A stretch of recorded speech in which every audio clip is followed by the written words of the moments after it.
The crystal chandelier cast elegant shadows across our family's formal dining room as we gathered for our monthly dinner, a tradition my parents had maintained since my sister Rachel and I graduated college. The mahogany table gleamed under the soft lighting while Mom served her famous beef Wellington, the same dish she'd prepared for every celebration since our childhood.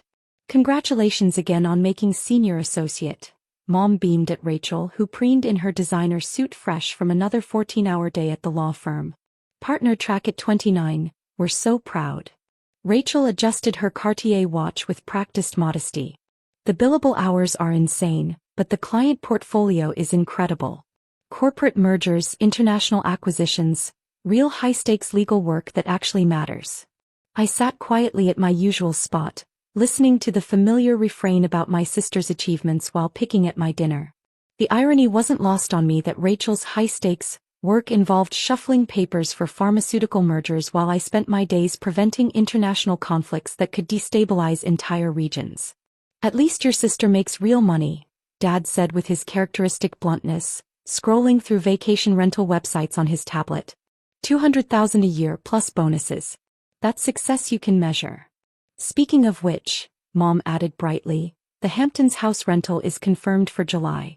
20,000 for 2 weeks. But worth every penny for the family memories." I nodded along, knowing the 20,000 came from the monthly transfers I'd been quietly making to their account for the past 3 years.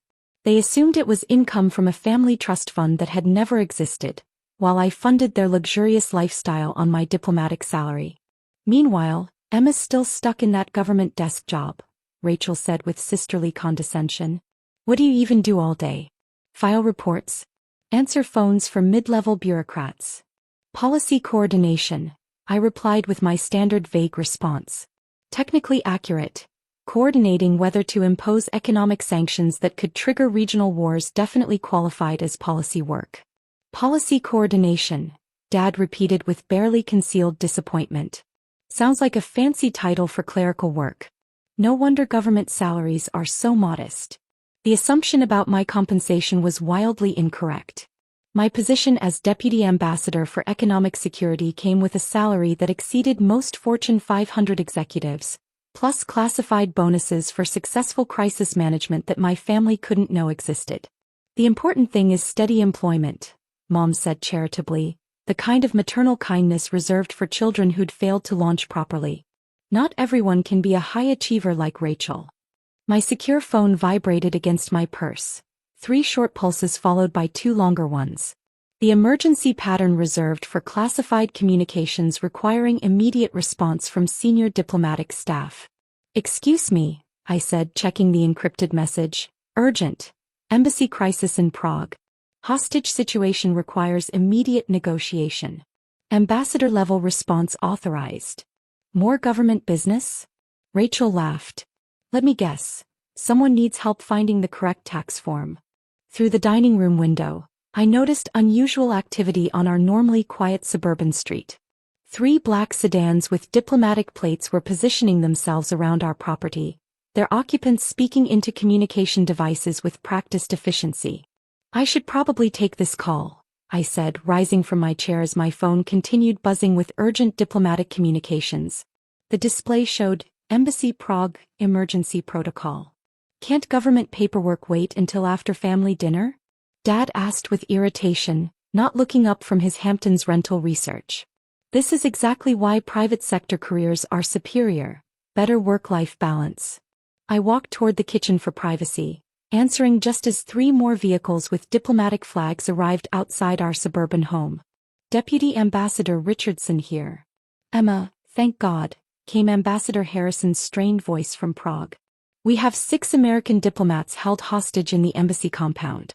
Czech authorities are refusing to intervene, and the hostage-takers are demanding immediate economic sanctions relief."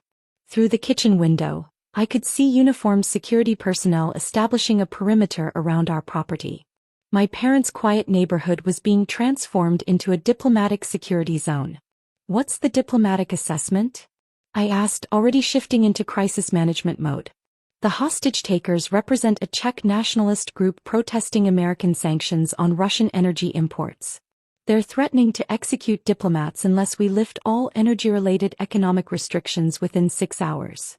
Back in the dining room, I could hear my family continuing their discussion of career success and financial achievement, completely unaware that their desk job daughter was managing an international hostage crisis. "Sir, I'll need direct communication with the Czech Foreign Ministry and authorization for economic policy adjustments," I said as more diplomatic vehicles arrived outside. "Already arranged. The Secretary of State is inbound to your location for immediate consultation. This situation requires ambassador-level negotiation expertise." The Secretary of State. Coming to my parents' suburban dinner table to discuss international hostage negotiations while my family debated vacation rental prices funded by my diplomatic income. "Emma." Mom's voice called from the dining room. "There are some official-looking cars outside. Are you expecting company?" Before I could answer, the doorbell rang with authoritative precision. Through the front window, I could see Secretary of State Martinez flanked by diplomatic security personnel, his presence unmistakable to anyone familiar with American foreign policy leadership. "That would be my colleague," I said, ending the Prague call. Dad opened the door to reveal the nation's chief diplomat in formal attire, accompanied by senior State Department officials carrying classified briefing materials. "Good evening," Secretary Martinez said with professional courtesy. "I'm Secretary Martinez. I need to speak with Deputy Ambassador Richardson immediately about the Prague situation." The dining room fell silent except for the gentle clinking of Rachel's wine glass hitting the table too hard. "Deputy Ambassador?" Rachel's voice cracked slightly. Secretary Martinez continued as if my family's shock was routine.